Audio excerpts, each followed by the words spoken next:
매주 받는 편지가 있습니다. 설마 연애 편지?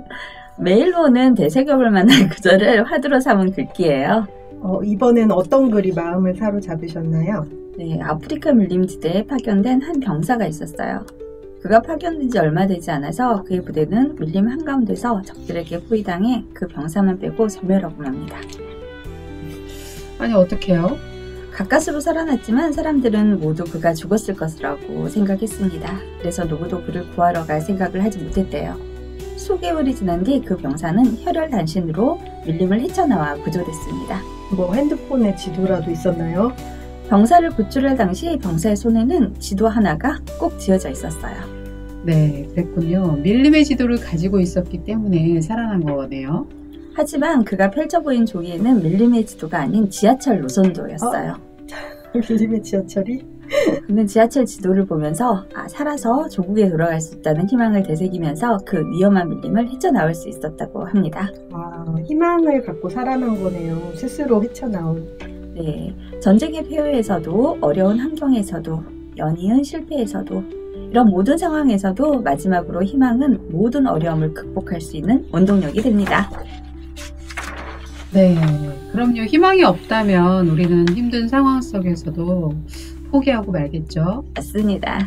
글로 마음을 헤아리는 시간, 글의 연습 달림. 네, 2025년 6월 6일 금요일 135회로 인사드립니다. 제재입니다. 든든입니다. 달림이 준비한 책은 어떤 거예요? 네, 제가 오늘 들고 온 책은 방현석 작편소설의 봄도 1권 포수의 원칙입니다. 바로 이 책입니다. 두꺼워요. 이거 설마 다 읽으신 거예요? 네, 엄청 두껍죠. 방현석 작가가 13년에 걸쳐서 자료 수집과 취재를 거쳐서 집필한 책인데요. 봄도는 시대의 절망을 저격한 최고의 스나이퍼 홍범도와 그와 함께한 포수들의 격렬하고 뜨거운 항일 무장 투쟁의 대서사시입니다. 홍범도 장군을 중심으로 그 시대를 함께했던 수많은 인물들의 이야기예요. 네, 저도 제목은 들어봤었는데 범도는 봉오동 전투를 이끌었던 홍범도 장군을 말하는 거죠? 네, 이 소설은 봉오동 전투를 이끌고 김자진 장군과 함께 청산리 대첩의 신화를 만든 주인공 정도로만 알고 있었던 홍범도를 우리 앞에 데려옵니다. 우리 역사에서 독립운동사에서 너무 몰랐고 무관심한 저를 돌아보게 했어요. 네, 카자흐스탄에 안치되어 있는 유해를 사실 지난 문재인 정부 때 대전 현충원 독립유공자 모욕에 모셔왔잖아요. 엄청 핫한 이슈가 됐었는데.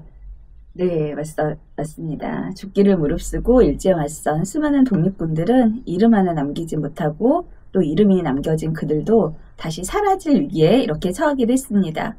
윤석열 정부 때 육군사관학교에 모셔져 있는 홍범도 장군 흉상을 철거하려는 그런 사건도 있었잖아요.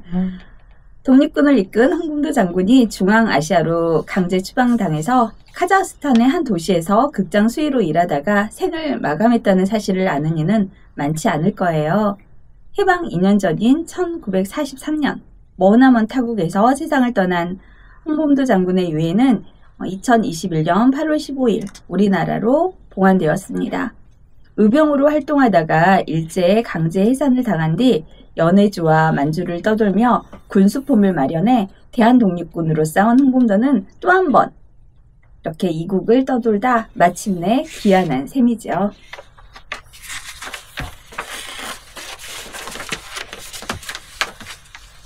방현석 작가는 어떤 분인가요?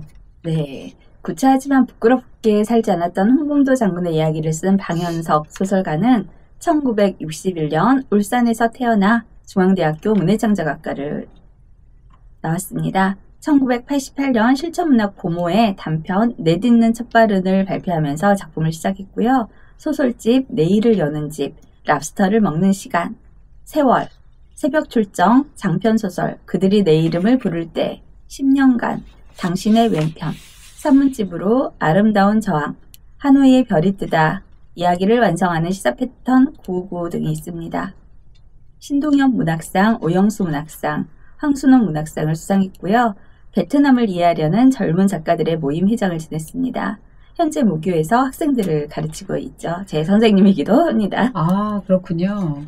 책 보니까 두께가 만만치 않은데, 어떻게 읽으셨어요? 네, 범도 1, 포수의 원칙, 범도 2, 봉오동의 그들 이렇게 두 권으로 이루어져 있는데요. 두 권을 합쳐서 1300쪽이 넘는 분량이에요. 범도 1, 포수의 원칙은 홍범도 장군이 소년 사냥꾼에서 관군을 거쳐서 일본이 가장 두려워하는 조선 최고의 저격수로 성장하는 과정을 그리고 있습니다. 어려서 부모를 잃은 홍범도는 포수를 거쳐서 평양 군영의 관군이 되지만 그곳에서 밀란의 참상과 위정자들의 부조리를 목격하고 군영을 떠나 다시 포수의 삶으로 돌아갑니다. 그는 군영에서 함께 싸웠던 동료의 가족이 일본군에게 몰살당하는 것에 분노해 홀로 일본군을 한 명씩 처단해 나갑니다. 얼마 지나지 않아 총 한 자루로 일본군과 싸우는 명사수에 대한 소문은 조선 각지로 퍼져나가기 시작하죠.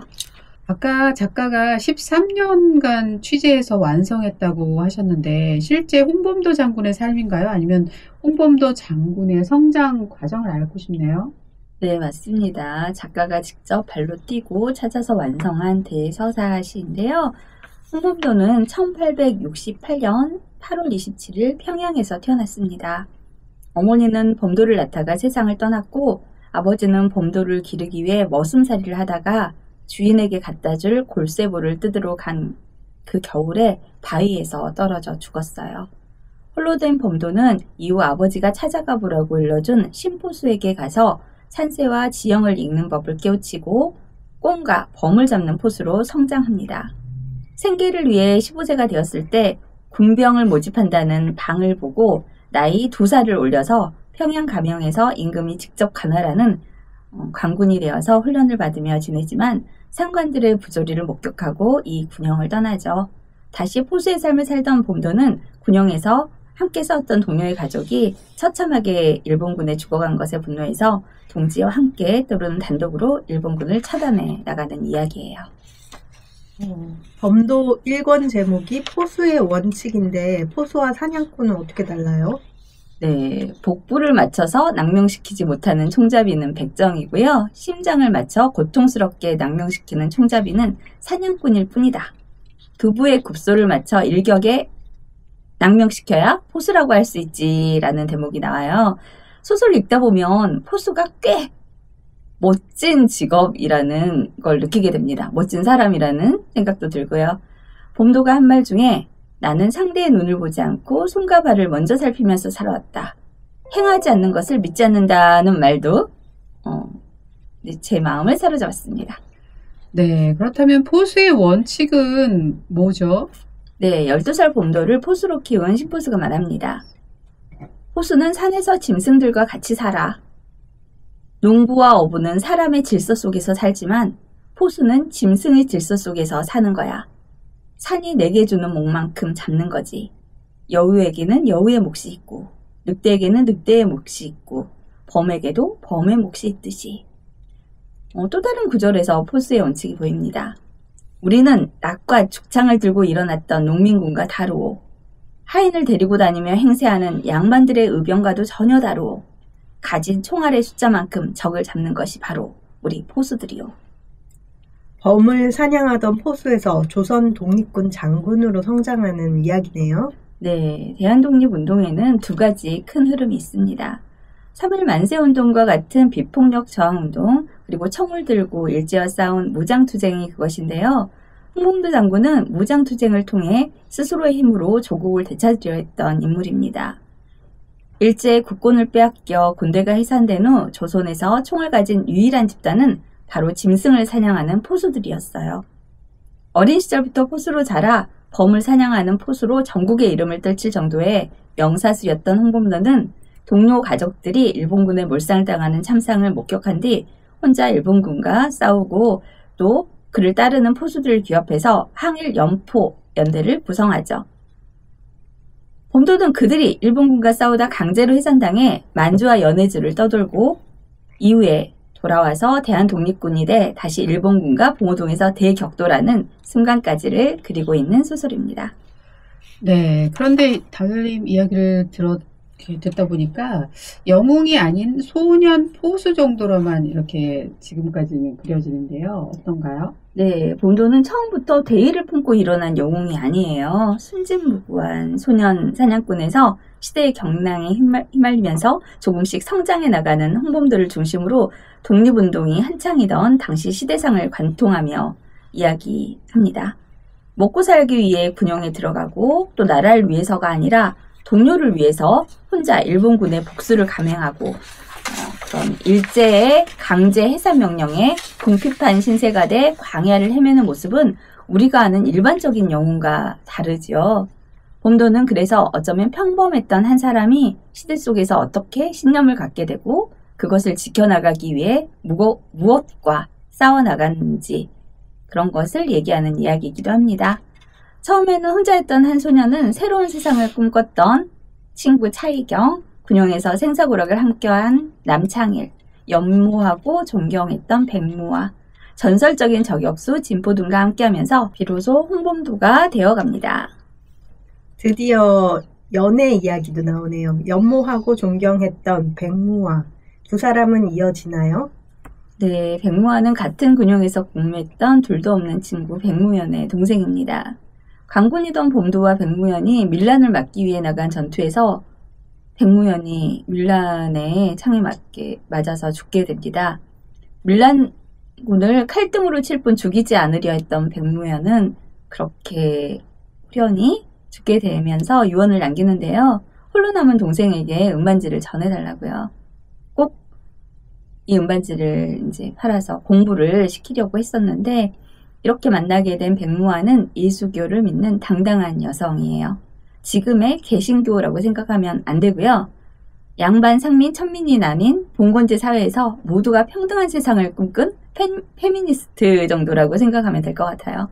그런 그녀가 일본 상단의 우두머리에게 유린을 당하고 편지 한 장 남기고 선교사를 따라 아메리카로 떠나게 됩니다.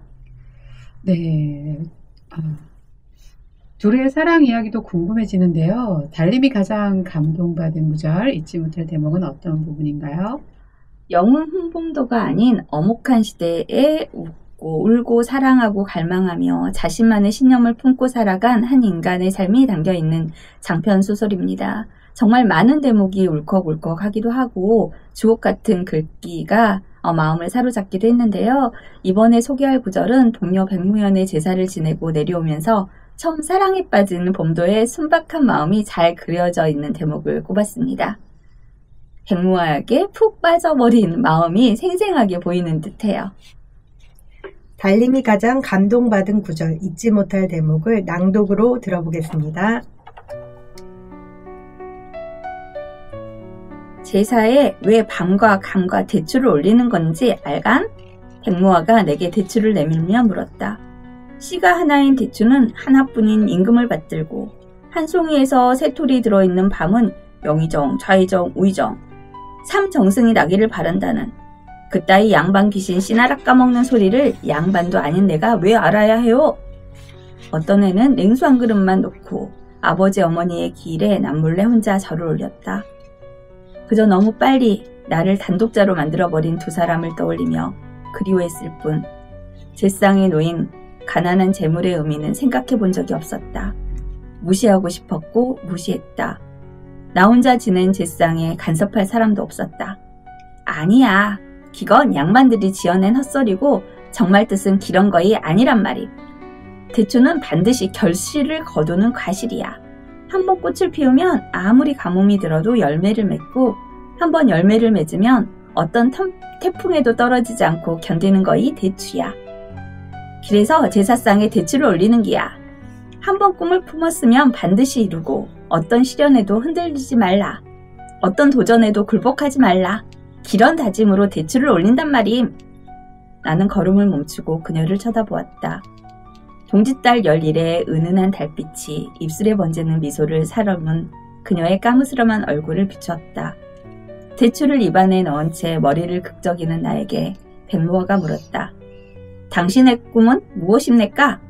나는 입안에 남은 대추씨를 뱉지 못하고 머뭇거리다 되물었다. 그러는 당신은? 내래 꿈이야. 아버지 하느님의 뜻을 세상에 전하는 것이고 내래 당신의 꿈을 물었단 말입니다. 나는 꿈 같은 건 생각해보지 않았다고 대답하지 못했다. 내 땅을 가진 머슴이 아닌 인간으로 사는 것이 꿈이었던 적이 있었다. 심포수처럼 양반이 없는 산에서 짐승을 쫓으며 살겠다고 생각했던 적도 있었다. 한때 정파총과 박한 초관과 같은 무관이 되고 싶었던 적도 있었다. 그걸 꿈이라고 할 수 있을까? 하지만 지금은 그마저도 다 내던져버린 것들이었다. 달아오른 내 얼굴을 환히 비추는 11의 밝은 달을 이 순간만은 한없이 피하고 싶었다. 달빛은 피하지 못하고 그녀의 눈길만 피해 고개를 치켜들었다. 밤마다 혼자 올려다보았던 유난히 밝게 빛나는 별 하나가 눈에 들어왔다. 저 별 이름이 뭔지 알아요?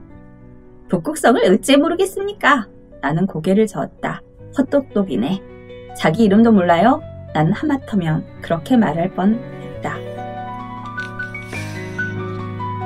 네. 이렇게 사랑에 빠졌는데 그런 그녀가 편지 한 장만 달랑 남기고 떠나버렸잖아요. 그때 범도의 마음이 얼마나 아팠을까. 네, 세상을 떠나고 싶을 정도로 아팠다고 합니다. 그래서 죽을 결심을 하기도 하는데요. 또 사랑의 상처는 또 다른 사랑으로 덮는다는 말이 있듯이 범도에게도 새로운 사랑이 찾아옵니다. 그 이야기는 제가 2편 이야기를 들려드릴 때 같이 전하도록 하겠습니다. 범도는 항일무장투쟁이라는 큰 조류를 함께 만들어 나간 수많은 인물들의 이야기이기도 해요. 그 속에서 영웅적인 면모를 보인 사람도 있고 비겁했던 사람도, 거대한 파도 속에서 자신만의 삶을 지켜낸 사람도 있습니다. 내가 이 시대에 살았다면 어떤 삶을 살았을까 잠깐 생각해 보기도 했어요. 아마 거대한 파도 속에서도 자신만의 삶을 지켜내지 않았을까. 그런 생각이 드는데 쉽지는 않았을 것 같아요. 네, 작가는 홍범도를 위대한 장군으로 그릴 생각은 조금도 없었다고 해요. 홍범도를 통해 한 시대의 가치가 어떻게 새롭게 출현하고 그 가치가 어떻게 낡은 가치를 돌파하면서 자신의 길을 가는지를 알고 싶었다고 고백합니다. 내가 살아가는 시대의 낡은 가치와 새롭게 출현하는 가치는 뭘까? 그리고 나는 어떤 가치를 품고 살고 있는가 돌아보게 하는 책이기도 합니다. 네, 오늘 주제가 눈이 부시게 푸르른인데요. 달님이 이 책을 고른 특별한 이유가 있을까요? 네, 지난해 흑석동 청맥살롱에서 방윤석 소설가의 범도 북토크가 있어서 찾아갔는데요. 그때 작가님이 이런 말씀을 하셨어요. 세상 모든 나라 중 우리나라만큼 찬란한 인물을 많이 가진 나라가 없다라고요. 소설에 나오지 못한 수많은 독립운동가의 삶을 우리나라 역사가 누구라도 관심을 갖고 연구하고 기록하고 공부한다면 좋겠다고요. 역사가 한 사람의 독립운동가를 공부하고 알린다면 그 말이 너무나 절절하게 느껴졌어요. 그리고 눈이 부시게 푸르른이라는 이런 주제를 떠올렸을 때 죽기를 무릅쓰고 독립운동에 나섰던 그 순간, 아니면 그것을 키웠던 그 청년기의 순간이 아닐까 하는 마음이 들었어요. 그리고 저격수에게 방아쇠를 당겨야 할 순간은 언제나 단 한 번뿐이죠. 격발의 순간을 놓친 저격수에게 기회는 다시 오지 않는다라는 말처럼 역사를 잊은 민족에게 역사는 없겠습니다. 그래서 6월 북토크에도 범도 2 봉오동의 그들을 더 자세하게 소개하도록 할게요. 잘 들었습니다. 기대되네요. 네, 오늘 제재님이 들고 온 책은 어떤 책인가요? 네, 제가 소개할 책은 법륜 스님의 혁명가 붓다입니다. 제목이 참 인상적이네요. 부처님이 혁명가라는 뜻인가요? 소개 부탁드릴게요. 네, 법륜 스님 증문즉설은 두 분도 모두 들어보셨죠? 한 번쯤이라도. 네, 유튜브에서. 네, 텔레비전에서도 보고 정말 다양한 사람들의 다양한 고민을 상담해 주시고 계시는데요. 예전에는 어르신들 질문이 많았는데 요즘은 젊은 친구들도 질문을 많이 하더라고요. 법륜 스님 소개 부탁드립니다. 네, 예전에 제가 한번 소개한 적이 있었던 것 같은데, 네. 법륜 스님은 평화와 화해의 메시지를 전하는 평화운동가이자 제3세계를 지원하는 활동가며 인류의 문명 전환을 실현해가는 사상가, 깨어있는 수행자입니다. 1988년 괴로움이 없고 자유로운 사람, 이웃과 세상의 보탬이 되는 보살의 삶을 서원으로 한 수행 공동체인 정토회를 설립했습니다. 법륜 스님의 법문은 쉽고 명쾌합니다. 언제나 현대인의 눈높이에 맞춰 깨달음과 수행을 이야기합니다. 법륜 스님의 말과 글은 빙 돌려 말하지 않고 군더더기 없이 근본을 직시합니다. 밖을 향해 있는 우리의 시선을 안으로 돌이킵니다. 어렵고 난해한 경전 역시 법륜 스님을 만나면 스님의 지혜와 직관, 통찰의 힘으로 살아 숨쉬는 가르침이 되곤 합니다. 스님은 일반 대중들과 함께하는 증문즉설 그리고 행복학교를 통해 괴로움이 없는 삶을 안내하고 있습니다. 특히 증문즉설은 한국에서 1200회가 넘게 되어 있고 유튜브 채널의 동영상 누적 조회수는 2022년 4월 기준 17억 뷰 이상 달한다고 합니다.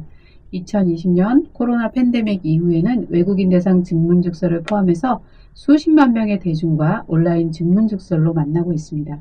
한편 개인의 수행과 사회 참여가 결코 둘이 아니라는 사상을 기초로 한반도 평화통일과 난민지원, 국제구호활동, 종교 간 화해와 협력을 위한 다양한 평화운동을 전개하고 있습니다. 이러한 공로를 인정받아 2002년 아시아의 노벨상으로 불리는 라몬 막사이사이상을 수상했고 2020년 제37회 니와노 평화상을 수상했습니다. 지은 책으로는 지금 이대로 좋다, 인간붓다, 법륜 스님의 금강경 강의, 그리고 젊은이들에게 꾸준히 사랑을 받고 있는 스님의 주례사, 법륜 스님의 행복, 나는 괜찮은 사람입니다 라는 책과 현대인의 삶의 지침서로 인생수업, 그리고 수행 지침서인 기도 내려놓기, 교사들을 위한 선생님의 마음 공부, 환경 문제의 대안을 제시하는 생명의 강, 한반도의 평화와 통일의 비전을 제시하는 스님, 왜 통일을 해야 하나요? 새로운 100년 등 50여 권이 있습니다. 이 밖에도 다양한 활동을 하고 있는데요. 이 혁명가 붓다라는 책 그 날개에 소개된 거를 읽어드렸습니다. 불교 신자가 아니더라도 읽을 수 있는 다양한 분야의 책을 쓰신 것 같네요. 맞아요. 스님의 책은 누구나 읽어도 좋은 내용들인데요. 특히 저는 인생수업, 스님의 주례사, 생명의 강 등을 감명 깊게 읽었습니다. 오늘 소개할 책은 지난 4월 말에 출간한 혁명가 붓다라는 책입니다. 네, 혁명가 붓다 참 제목이 인상적입니다. 책 소개 부탁드립니다. 네, 법륜 스님은 붓다의 삶을 통해 묻습니다. 우리는 왜 질문을 멈췄는가? 왜 사유하지 않는가? 라고. 혁명가 붓다에서는 붓다를 명상가나 종교적 상징으로만 보지 않습니다. 붓다는 고통을 직시했고 깨달음을 증득한 후 사회 구조를 바꿨으며 삶의 여정에서 행동으로 직접 증명했습니다. 여성 출가를 허락하고 계급 없는 공동체를 만들었으며 사유를 통해 세상을 바꾼 한 인간으로서의 붓다를 그려줍니다. 이 책은 신화를 벗긴 붓다, 구도자이자 실천하는 사유가로서의 붓다를 법륜 스님의 언어로 풀어냈는데요. 붓다의 삶을 오늘의 언어로 다시 쓰는 이 여정은 지금 이 시대를 사는 우리에게도 묻고 있습니다. 깨달음 이후 당신은 무엇을 할 것인가? 깨닫기도 어려운데 깨달음 이후 무엇을 할 것인가라고 묻네요. 네, 붓다는 자신처럼 깨달음을 얻으면 누구나 붓다가 될 수 있다고 말합니다. 안락한 삶이 보장되는 왕자의 지위에서 삶과 세상에 대한 근원적 고뇌로 괴로워하다가 끝내 출가하여 걸식하고 노숙하는 수행자의 삶을 살았습니다. 깨달음을 얻기 위한 어떤 길도 마다하지 않고 탐색하다가 6년간의 극한의 고행을 하고 그 끝에 깨달음을 얻어 붓다가 되었습니다. 이후 붓다의 사회적 혁명은 정말 시대를 초월하는데요. 붓다를 따르는 제자들, 즉 수행자들의 공동체는 오늘날 우리가 추구하는 하지만 완성하지 못한 이상적인 민주사회를 연상케 합니다. 당시가 철저한 신분 계급사회 왕조 시대였음을 생각하면 이런 성격의 사회가 함께 존재하고 그 이념이 전파될 수 있었다는 것 자체가 혁명이었다고 할 수밖에 없는데요. 붓다였기에 이룰 수 있었을 것이라고 봅니다. 법륜 스님은 오래전 혁명가 붓다의 발견으로 갈림길에서 돌아서 재발심하게 되었다고 하는데요. 당시 현실의 불교에 실망하여 다른 길로 갈 뻔했던 스님이었으나 이 역시 스님에게는 혁명이어야 했다 할까요? 혁명가 붓다는 법륜 스님이 그때 발견한 붓다의 삶을 탄생부터 열반까지 온전히 서술했습니다. 신화적 요소가 없이 2600년 전 인도 그 시대 상황 속에서 살아간 한 인간, 한 수행자로서의 붓다를 그대로 조명했는데요. 이 책을 보면 누구든 그의 일생에서 혁명가를 발견하게 될 것입니다. 그리고 지금 이 시대에 다시 만나 우리가 당면한 과제에 대해 묻고 싶어질 것입니다. 지금 당면한 과제 중에 가장 우리가 현실적으로 와닿는 게 사실 기후위기, 전쟁, 그리고 빈부격차, 물질 만능주의와 소비주의의 범람, 집단 이기주의에 대한 이런 얘기를 붓다는 어떤 가르침으로 우리를 깨어나게 하고 변화하게 할 것인지에 대해서 이 붓다, 혁명가 붓다라는 책에서 해답을 찾을 수 있을 것이라고 이렇게 책 속의 서평에서 제가 이거 인용한 거거든요. 네, 정말 우리가 관심을 갖는 기후위기, 전쟁의 위험, 빈부격차, 물질 만능주의와 소비주의의 범람, 집단 이기주의. 붓다는 어떤 가르침을 우리에게 깨닫게 하고 변화하게 할 것인지에 대한 해답을 알려준다고 하니 정말 궁금해집니다. 제재님은 오늘 혁명가 붓다에서 어떤 내용을 소개해주고 싶으신가요? 네, 여러 가지 사례가 있는데 그 중에서 저는 사실 여성 출가를 허용한 그 부분을 소개해드리고 싶은데요. 2600년 전 당시는 전 세계적으로 봐도 남성 중심의 사회였고 특히 인도는 남성 중심일 뿐만 아니라 철저한 계급 중심의 사회였습니다. 당시 인도에는 여성에게 인권이라는 것 자체가 아예 없었어요. 하지만 부처님은 당시 사회에서 용납되지 않았던 여성의 권리를 인정했는데요. 여성의 출가를 처음으로 인정한 것이 바로 대표적인 예입니다. 이 책은 모두 5장으로 구성되어 있는데 이 책 4장에 모든 인간은 평등하다라는 파트에서 여성은 세상의 절반이다라는 부분을 그 사례로 소개하고 있습니다.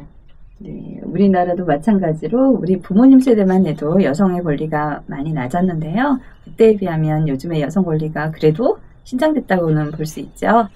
네, 오늘날 시각에서 보면 성차별과 계급차별이 없는 것이 우리가 당연하게 받아들여지지만 당시 인도 사회에서 이러한 가르침은 기존의 사회 질서와 믿음을 송두리째 뒤흔드는 것이었죠. 그렇기 때문에 법륜 스님은 부처님을 위대한 스승에서 세상을 뒤흔든 혁명가라고 부르고 싶어서 이 책을 혁명가 붓다라고 지었다고 합니다. 남녀 차별에 대한 저항심이 많았던 저로서는 이런 부처님의 평등 사상이 정말 이렇게 마음에 팍 와닿고 좋았던 것 같습니다. 그런 면에서 보면 정말 혁명가가 맞네요. 제재님의 마음에 와닿은 구절을 들어보겠습니다.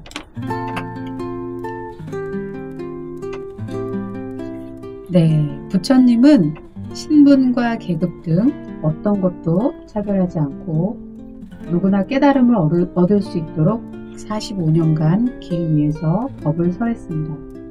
부처님은 태생적으로 남성 우월하고 여성은 열등하다거나 사제계급은 신성하고 노예계급은 천하다는 당시의 사회적 통념이 사실이 아님을 제시했습니다. 우리가 잘못된 허위의식에서 벗어날 때 비로소 진실을 볼 수 있으며 누구나 평등한 존재임을 깨닫게 된다고 가르쳤습니다. 부처님은 운명이 신에 의해 결정되거나 전생의 업에 따라 정해져 있는 것이 아니라 무지에서 벗어나 깨달음을 얻음으로써 모든 고통에서 자유로워질 수 있음을 설파했습니다. 오늘날의 시각에서 보면 성차별과 계급차별이 없는 것이 당연하지만 당시 인도 사회에서는 이러한 가르침은 기존의 사회 질서와 믿음을 송두리째 뒤흔드는 것이었습니다.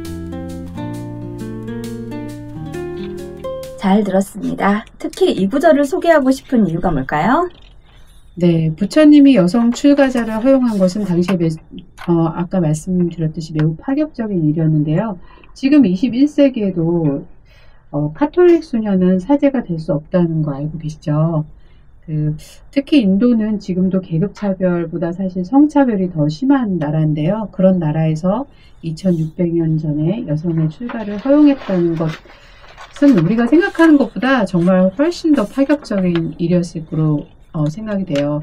당시 인도에는 여성에게 인권이라는 것 자체가 아예 없었고 남성은 아무리 못나도 상속권이 있었지만 여성은 아무리 잘나도 아무런 권리가 없었다고 합니다. 여성은 평생 남성을 주인으로 섬기고 살아야 했는데요. 어릴 때는 아버지를 주인으로 섬기며 살고 결혼하면 남편을 주인으로 섬겨야 했습니다. 만약 남편이 죽으면 아들을 주인으로 섬기고 사는 거죠. 이것을 많이 들어보셨을 텐데 3종 지도라고 해요. 이는 평생 주인을 3번 바꿔 섬긴다는 뜻인데요. 우리나라에서도 예를 들어서 결혼식에서 아버지가 딸의 손을 잡고 이렇게 들어가서 신랑에게 넘겨주는 문화가 있잖아요. 법륜스님은 이게 되게 좋은 문화가 아니라고 말씀하세요. 왜냐하면 주인을 교체한다는 뜻이 숨어 있다라고 말하는데요. 성평등 의식이 있다면 이런 문화는 개선해야 될 문화라고 생각합니다. 요즘은 사실 많이 바뀌었더라고요. 둘이 같이 손잡고 신랑 신부가 들어가는 경우가 많더라고요. 전통 혼례에서는 그런 의식이 없잖아요, 예, 사실. 맞아요. 제가 전통 혼례 했었거든요. 저는 아버지 손잡고 들어가지 않았습니다. 굉장히 선진적인 네. 평등한 네. 예식인 것 같아요. 네. 우리나라가 참 옛날에 비하면 정말 많이 좋아졌다고 저는 가끔 생각하는데 제가 가끔 한 10대부터 지금까지의 제 인생을 돌아보면서 우리 사회의 변화를 함께 이렇게 살펴보면 그나마 그래도 대한민국에서 여성으로 사는 것이 그래도 나쁘지 않다 그런 생각이 들더라고요. 네. 우리가 아는 만큼 보이고 또 보는 만큼 알 수 있다라고 말을 하잖아요. 우리와 같은 신이 아닌 정말 우리와 같은 이런 현실에서 한 인간으로 한 수행자로 살아간 부다에 대해서 정말 자세하게 알아볼 필요가 있다고 법륜스님은 강조하고 계십니다. 보이지 않고 이해되지 않는 추상적인 것을 논하기 전에 이걸 먼저 알아야 하지 않는가라고. 법륜스님을 통해 부다의 삶을 혁명가로서의 관점으로 살펴볼 수 있어서 저는 개인적으로 좋았거든요. 예, 두 분도 한번 꼭 읽어보시길 바랍니다. 네, 잘 들었습니다. 든든님 어떤 책 들고 오셨나요? 저는 제목이 살아있다는 것. 너무 예뻐요. 표지도 예쁘고. 네. 내가 나인 것은 왜 기적일까? 라는 책입니다. 이 책은 김성호 박사님의 책인데요. 유혜린님의 그림으로 수채화 같은 이 그림으로 아름다운 그림으로 책이 구성되어 있습니다. 아주 예쁘고 얇지만 아주 네, 요즘 트렌드한 아주 얇지만 알찬 네. 깊이 있는 책입니다. 너무 마음에 들어요. 이 책은 얼핏 철학서인데요. 자연의 철학자이시지만 생물학과 출신인 과학자 분의 책입니다. 이 글을 쓰신 김성호 선생님은 연세대학교 생물학과를 졸업하고 같은 대학의 대학원에서 석사와 박사 학위를 받았습니다. 생물학과와 의과대학 교수로 27년간 학생들을 가르쳤고요. 퇴직한 이후로는 우리 땅에 깃들인 생명을 직접 만나 알아가는 일에 전념하고 있습니다. 섬진강 자연자원조사, 지리산 생태경관 보전지역 관리 기본계획을 비롯한 수많은 생태계 관련 과업을 수행하였습니다.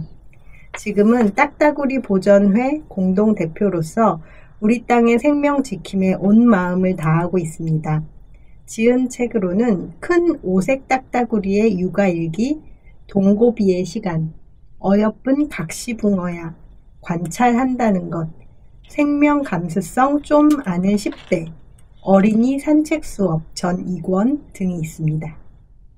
생태를 바탕으로 한 생명에 대한 그런 책인가 봐요. 예, 김성호 박사님은 지난번에 설명드린 산청 산하 책방에서 만나 뵙고요. 그래서 네, 거기서 여행을 통해서 어떤 분인지 사전 정보가 전혀 없이 자연의 철학자들이라는 주제 아래 첫 번째 생태 인문학 수업을 진행해 주셨고요. 저는 이제 이런 생태 관련된 수업을 들어본 적이 별로 없어요. 그래서 어떤 기대나 사전 정보 없이 사전 정보나 예상 없이 그냥 이렇게 만나게 되었는데요. 정말 뭉클뭉클하고 감동적인 이야기가 있었어요. 이 김성호 박사님은 교수가 되실 때 그 남원에 있는 서남대학교 교수로 재직을 하셨었거든요. 그런데 서남대학교가 그 교수 연구실 시설이 굉장히 열악했다고 해요. 그래서 연구를 해야 되는데 바깥으로 나가셔가지고 자연을 관찰하시는 일로 연구를 하셨다고 합니다. 그래서 연구를 오랫동안 이제 관찰을 하시다가 어느 날 설레임이 사라졌다고 해요. 모든 식물과 동물들의 이름을 알아갔던 즈음에 나는 왜 설레임이 사라졌지? 라고 생각하고 관심을 갖게 된 게 새에 관심을 갖게 되셔가지고 그래서 딱따구리. 네, 그 생각을 하시면 가슴이 두근거려서 참을 수가 없고 당신이 잘하시는 일이 꾸준히 하시는 거, 끝까지 하시는 것을 굉장히 잘한다고 생각을 하셔가지고 딱따구리가 나타날 곳에 항상 매일매일 진을 치고 잠복해 있었군요. 네, 잠복을 해서 거의 하루에 20시간 정도 계속 관찰을 하시고 초 단위로 기록을 하시는 일이 연구 활동이셨다고 해요. 그렇게 해서 17년 만에 연구 17년 만에 첫 책을 발간을 하신 것이 아까 작가 소개에서 소개해드린 큰 오색 딱따구리의 육아일기였다고 합니다. 이 육아일기를 어떤 식으로 했냐면 딱따구리가 집을 지을 때부터 시작해서 아기들이 성장해 가는 과정. 성장해 가는 과정을 독립? 직접 보지는 못하고 왜냐면 집 안에 있으니까요. 딱따구리 아기가 밖으로 나오는 그런 과정을 독립하는 시기. 매일매일 기록해가지고 그것을 썼는데요. 먹이는. 딱따구리 엄마와 아빠가 서로 이제 구애 행동을 하는 과정부터 시작해서 아이를 낳고 그 나무에다가 굉장히 좋은 새집을 만들고 그 새집은 다른 새들이나 동물들이 탐을 낼 정도로 좋은 새집이라고 해요. 그리고 알을 낳고 육아를 하는 과정에서는 엄마 새와 아빠 새가 이렇게 교대를 하면서 아이들을 헌신적으로 돌보는 배울 점이 많네요. 네, 딱따구리에게 배울 점이 아주 많다고 하고요. 그리고 딱따구리 아기가 어떤 이제 성장을 해서 그 청소년 새가 되었을 때 무조건적으로 그 아이를 돌보고 뭔가를 해주고 이렇게 하지 않고 기다려주고 그 아이가 직접 할 수 있도록 외면하고 이런 과정도 있다고 해요. 그러니까 독립할 수 있게 네. 지켜봐 주는 거죠. 네, 그런데 그렇게 외면한 과정에서도 천적이 나타나면 정말 안절부절 못하면서 그 천적이 피지컬로 비교가 되지 않을지언정 아주 강력하게 아이들을 갑자기 보호하는 모습을 보이기도 하고 그 아이가 둥지를 떠나갔을 때 그 허탈감. 빈둥지 증후군. 예, 새들도 그런 것이 있다고 해요. 이 아빠가 돌아오기 전에, 교대에서 돌아오기 전에 새가 독립을 한 거예요. 그랬을 때 그 아빠가 지금도 생각하면 그 강의를 생각하면 눈물이 이렇게 찡한데, 먹이를 물고 새들한테 갖다 주려고 새 집으로 돌아왔을 때 새가 떠나고 없을 때 그 아빠의 모습이 거의 4시간 동안 아이를 찾아 헤맨다고 해요. 그리고 나서 이제 엄마 아빠도 그 새 집을 떠납니다. 그러면 이제 딱따구리가 나무 꼭대기에다가 굴을 파가지고 나무 속에다가 집을 짓는데 그 집에 다른 새들, 까치나 다른 새들도 살고요. 다람쥐나 다른 많은 동물들의 보금자리가 되어준다고 합니다. 네, 인간의 삶을 돌아보게 하는 측면이 많네요.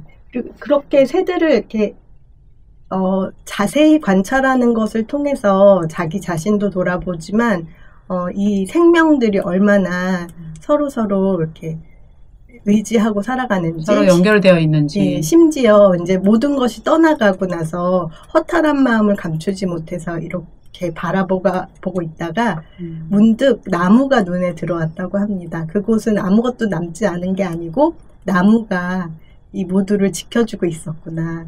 그래서 제발 나무를 함부로 베지 말았으면 하는 그 마음도 많이 있고요. 그래서 딱따구리 보전회라는 네이버 카페에도 있는데요. 딱따구리 보전회에 지금은 절판되고 없는 큰 오색 딱따구리의 육아일기 이 책의 내용을 연재를 하고 계시다고 해요.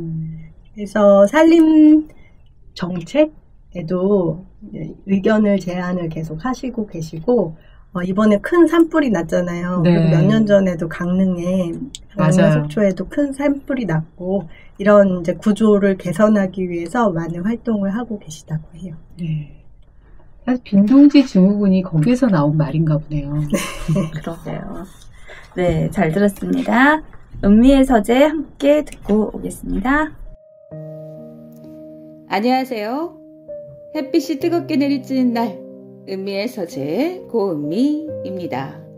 이제는 어디를 가든 푸릇푸릇 눈이 부시게 아름다운 날씨와 풍경이 보이죠. 보고 있으면 저절로 기분까지도 좋아지기도 하는데요. 왠지 어딘가 나가야 될 것 같고 누군가 함께 나들이를 해야 될 것 같은 그런 기분이 들기도 합니다. 은미의 서재 오늘의 주제는 눈이 부시게 푸르른입니다. 이 주제에 맞게 오늘은 시 두 편을 준비했는데요. 첫 번째 시는 서정주 시인의 푸르른 날입니다. 여러분들은 이 송창식님의 눈이 부시게 음이 좀 이상할까요? 자, 이렇게 시작되는 노래 아시는 분 계실까요? 이 눈이 부시게는 아마 우리 알고 계신 분들도 계실 것 같은데요. 원래는 이 미당 서정주 시인의 이 시였죠. 송창식님이 이 시를 듣고 이걸 노래로 만들고 싶다라고 해서 이 부탁을 드리자 서정주 시인이 그러면 내 시 중에 이 푸르른 날이라는 노래가 곡을 넣어서 만들기 좋을 거라고 추천하면서 이 시에 곡을 붙여 내놓은 게 바로 이 눈이 부시게 이 노래인데요. 한때 이 노래를 엄청 많이 들었던 기억이 나기도 합니다. 매우 아름다운 노랫말도 또 아름다운 이 곡도 정말 좋아했던 때가 있었는데요. 오늘은 저와 함께 서정주 시인의 이 푸르른 날 시 한번 들어보면 어떨까요? 물론 이 서정주 시인이 시인으로 뛰어나긴 하지만 물론 개인사가 있었죠. 정치적으로 잘못된 행적이라고 하는 게 맞을 것 같은데요. 여러 번 보여서 큰 비판을 받은 인물이기도 합니다. 하지만 오늘은 이 역사적 평가에 대해서 논하기보단 그냥 시로서 오늘 즐겨보면 어떨까요? 푸르른 날 서정주 시인의 시 한번 들어보시죠.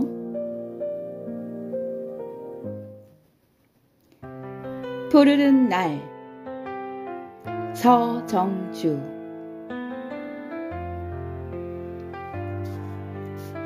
눈이 부시게 푸르른 날은 저기 저 가을 꽃자리 초록이 지쳐 단풍 드는데 눈이 내리면 어이하리야 봄이 또 오면 어이하리야 내가 죽고서 내가 산다면 내가 죽고서 내가 산다면 눈이 부시게 푸르른 날은 그리운 사람을 그리워하자 눈이 부시게 푸르른 날은 그리운 사람을 그리워하자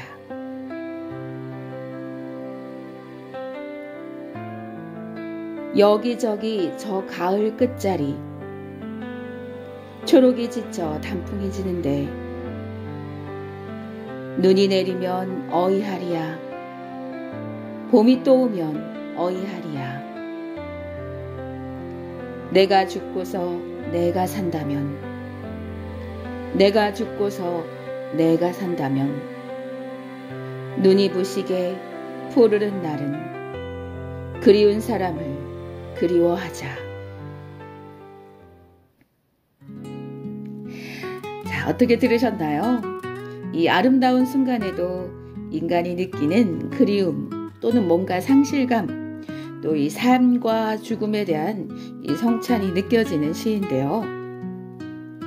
뭔가 감동도 있고 또 헤어짐 또는 헤어짐을 통해서 느껴지는 이런 감정들까지도 고스란히 느껴지는 시였습니다. 뭔가 이 따뜻함도 느껴지기도 하지만 슬픔도 두려움도 고민도 이 모든 것이 느껴지는 아름다운 시였는데요. 자, 그렇다면 오늘 여러분은 주제에 맞는 눈이 부시게 푸르름과 같이 푸르름 하면 연상되는 단어가 있나요? 저는 푸르름 하면 봄이 떠오릅니다. 여러 가지들이 있겠지만 글쎄요, 저는 봄이 딱 떠오르긴 하네요. 이 봄과 관련된 아름다운 시가 있어 하나 준비해봤습니다. 두 번째 시는 나태주 시인의 봄인데요. 우리 많은 분들이 실제로 이 나태주 시인 많이 익히 알고 있죠. 게다가 우리나라 사람들이 가장 좋아하는 시인으로도 알려져 있기도 합니다. 이 시를 읽고 있으면 뭔가 처연한 느낌마저도 드는데요. 이 나태주 시인은 서정적이고 아름다운 시를 쓰기로 매우 유명한 분이기도 하죠. 또 게다가 지금까지도 물론 아주 많은 시를 계속해서 다 많은 사람들, 독자들이 들을 수 있게 시를 연재하고 계시고 지금도 아주 활발하게 지금도 활동을 하고 계십니다. 교육대학교를 졸업하고 초등학교를 지냈다가 또 지금까지도 이 왕성하게 또 많은 사람들한테 사랑을 받고 있는 나태주 시인의 시 한번 들어보면 어떨까요? 물론 아주 많은 정말 유명한 시들이 많지만 오늘은 봄이라는 시를 준비해봤습니다. 봄, 나태주. 이유가 따로 있는 건 아니다. 그냥 봄이 봄이니까 꽃이 피어나는 거다. 까닭이 또 있었던 것도 아니다. 그냥 제가 풀이니까 새싹을 피우는 거다. 다만 너는 어여쁜 생명. 나도 아직은 살아있는 목숨. 둘이 마주보면 더러운 꽃으로 피어나기도 하고 잎으로 자라나기도 하는 거다. 잘 들으셨나요? 어떠셨나요? 이 나태주 시인은 그래 살아보는 거다. 우선 살아보고 그러다 보면 더 많은 날들이 살 수 있겠지. 이렇게 작은 행복을 독자들에게 전하고 싶은 마음에 쓴 시라고 합니다. 이 나태주 시인의 말처럼 오늘을 살고 내일을 살아가는 우리의 삶, 또 가끔은 예상치 못한 위기로 힘든 시기를 겪기도 하죠. 또 정말 소소한 작디 작은 행복들로 그 시간을 버텨내기도 하고요. 바쁘고 힘든 삶 속에서 우리의 푸르름을 다시 한번 생각해보는 짧은 쉼이 있는 시간이 되었으면 좋겠습니다. 2025년 5월을 보내며 오늘도 반짝이는 나의 시간을 떠올려 보세요. 눈이 부시게 푸르른 하루, 이틀, 그러다 보면 정말 우리에게 눈이 부시게 푸른 날이 다가오겠죠. 날씨가 꽤 덥습니다. 건강 챙기시고요. 오늘은 이 푸르름과 또는 눈부심에 대해서 같이 이야기 나눠봤어요. 오늘 시 2편을 준비했는데 한번 가까운 도서관이나 아니면 서점을 찾아서 이 시로 마음을 달래보는 건 어떨까요? 은미의 서재 오늘 마무리하겠습니다. 건강 챙기시고요. 다음엔 또 더 재밌는, 더 좋은 글로 찾아뵐게요. 다음에 또 만나요. 글로 마음을 헤아리는 시간. 소통과 나눔을 위한 시간. 연대와 공감을 위한 시간. 글 해는 숲에서 늘 함께하겠습니다. 네, 등대님 얘기 들으면서 길이 끝나는 곳에 또 새로운 길이 시작된다라는 정우승 시인의 시가 갑자기 생각났어요. 길이 끝나는 게 끝이 아닙니다. 새로운 길이 있어요. 오늘도 힘내세요. 네, 비장의 무기는 아직 손안에 있다. 바로 희망이다. 라고 나폴레옹이 말했다고 하는데요. 아직 우리에겐 비장의 무기가 있습니다. 희망찬 하루하루 보내시길 바래요. 함께 해주셔서 감사합니다. 감사합니다.